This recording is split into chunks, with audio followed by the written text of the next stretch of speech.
I want to read a small letter that I've sent out to some different people. I'm contacting you because I'm in dire straits and in need of financial assistance. In November of 1999, I left a religious group.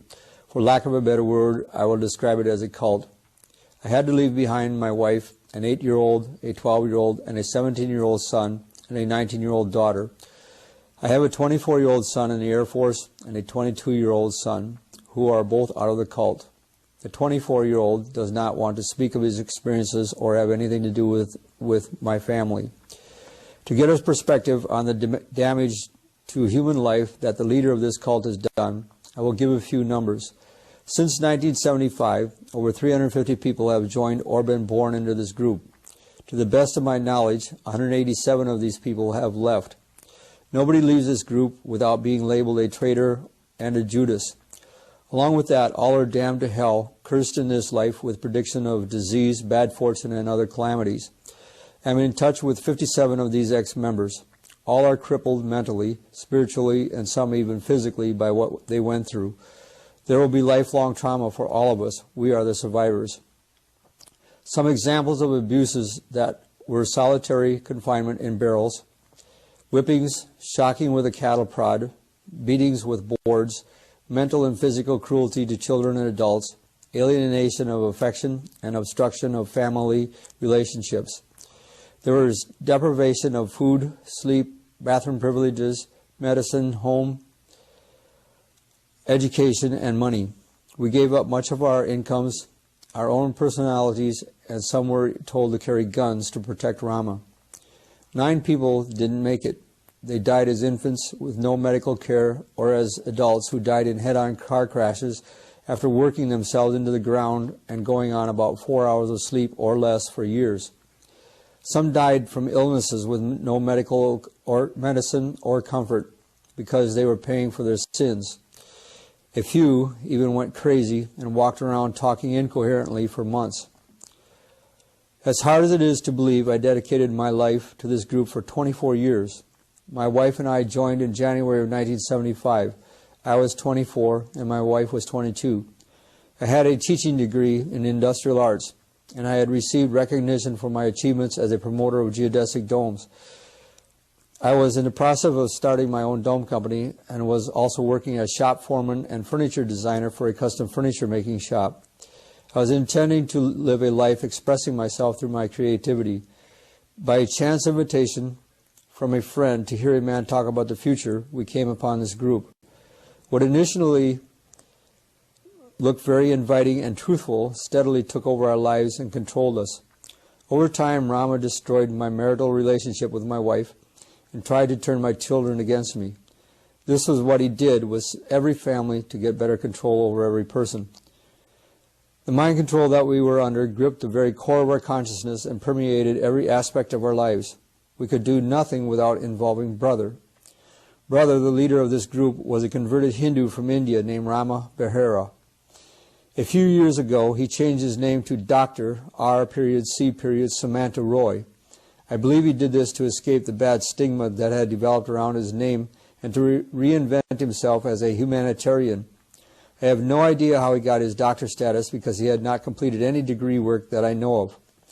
The compound where Rama resides is located at Shawano, Wisconsin, about 34 miles west of Green Bay on Highway 29. During this past year and a half I've been calling and meeting with as many ex-members from this group as I can find. These people left under horrible circumstances, just as mine were. Some left alone, some left as families.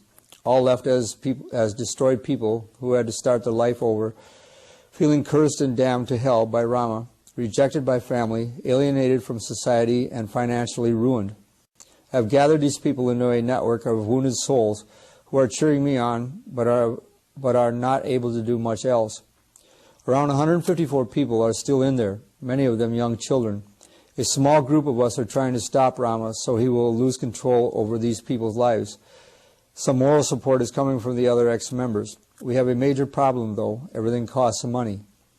Lawrence Levy, a nationally renowned attorney who has won cases against cult leaders, has agreed to work with us on this case.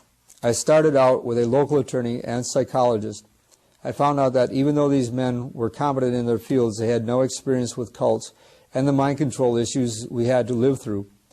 It is imperative that we hire experts in the cult field to take this case. We have contacted as many cult experts around the country as we can find, and they are all very supportive of our cause. Through some of these experts, I obtained the names of Lawrence Levy and Paul Martin, a cult expert and PhD psychologist in Albany, Ohio. I sent my story to Dr. Martin. He said this is one of the worst cases he has ever heard of. Mr. Levy and Dr. Martin do not come without a price, nor do the printing costs, mailing expenses, phone calls, time taken away from our jobs, and travel expenses. I am involved with my own case, but I need help. We see that my case is a springboard to stop Rama. We have already invested thousands of dollars in attorney and psychologist costs, phone calls, travel expenses, and printing costs. I have maxed out my credit cards and have no savings to go on. I know there will be many more expenses. We cannot stop, though. With the right team of attorneys and proper funds, we can stop Rama. You will not only help our cause, but you will help save many innocent children from suffering a daily hell of abuse and neglect beyond belief. So far, I have been able to come up with the money that has been needed through my own income, my credit cards, loans, and some donation from ex-members. This case is far bigger than I or even the ex-members can absorb, so it is necessary to send out an appeal for help. I have a dedication to pay back any donations by doing carpentry or cabinet work for people, which is my occupation. For now, I must dedicate all my energy to this cause. I only hope that you can understand our cause and find it in your hearts to help. I must share a point of concern. It is imperative that our work be hidden from Rama or his followers. There is the potential of life-threatening consequences if he finds out he is being exposed. The fear is real that this could turn into another Waco or Jonestown if not properly handled. If you would like to know more details, we can supply you with our stories. If I can be of further help, call me at 612-483-6682 or 503-805-4801. Gaeland Priebe.